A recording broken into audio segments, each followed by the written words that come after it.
Colombie, le deuxième pays producteur d'Arabica au monde, après le Brésil. Il y achète régulièrement son Bourbon rouge au cœur de la cordillère des Andes, dans la région du Quindío. Ici, à 1500 mètres d'altitude, le café est une religion. On en consomme à tous les coins de rue. Et certains habitants font même sécher leur production personnelle à même le bitume. Christophe va visiter l'exploitation qui le fournit pour ses capsules d'exception. Son ascension va durer 1 heure. Une progression difficile, dans une zone de montagne particulièrement escarpée. De l'asphalte, puis de la terre. Il faut même traverser en torrent. Et surtout, de la jungle à perte de vue.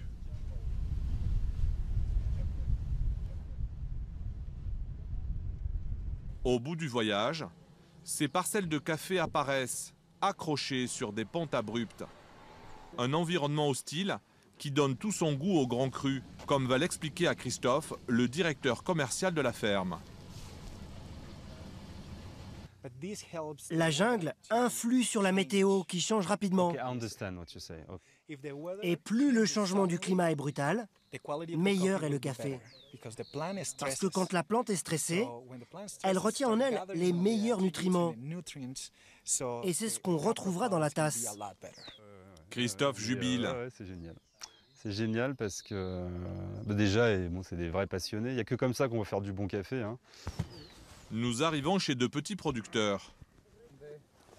Allez, on va grimper. La ferme se résume à quelques baraquements colorés où dorment une vingtaine d'ouvriers. La récolte est quasi constante. En Colombie, on peut ramasser le café 8 mois par an. Ce jour-là, c'est la cueillette à la main du fameux Bourbon rouge, sur cette petite parcelle de 5 hectares. Comme un cépage de vin, il est une sous-variété très fragile de l'Arabica. Et en plus, les ouvriers agricoles de cette ferme font une sélection très délicate de chaque fruit.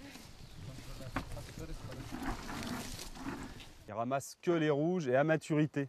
C'est pas toutes les rouges, tu vois. Ça, hein, il a pris vraiment que les baies mûres. Alors celle-ci, il l'a pas pris. On voit qu'elle est pas si claire. Celle-ci, on pourrait croire qu'il fallait la cueillir. Il l'a pas fait. Alors il doit avoir une bonne raison. Faudrait lui demander. Évidemment, ça c'est pas mûr. Voilà. Et dans les cafés qui sont ramassés soit à la main mais mal, soit par des machines, hop, on ramasse tout. Et à l'intérieur du fruit, le noyau est en fait le grain de café. Donc là, on a le café. C'est le noyau qu'on consomme. Sur cette ferme de montagne, cela a son importance pour la qualité du café. Les ouvriers sont payés à la journée, quelle que soit la quantité ramassée. Ils gagnent en moyenne 300 € par mois. On va monter à l'étage. Le rendement est très faible.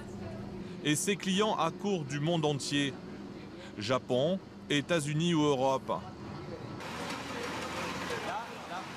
C'est exceptionnel parce que c'est les quantités. Plus on veut soigner quelque chose, je fais toujours la comparaison dans le vin. Les grands crus, il n'y en a jamais beaucoup.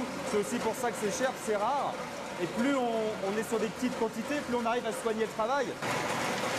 Ce café d'exception qu'il achète en petite quantité, Christophe peut le proposer à ses quelques milliers de clients qui fréquentent ses 5 boutiques.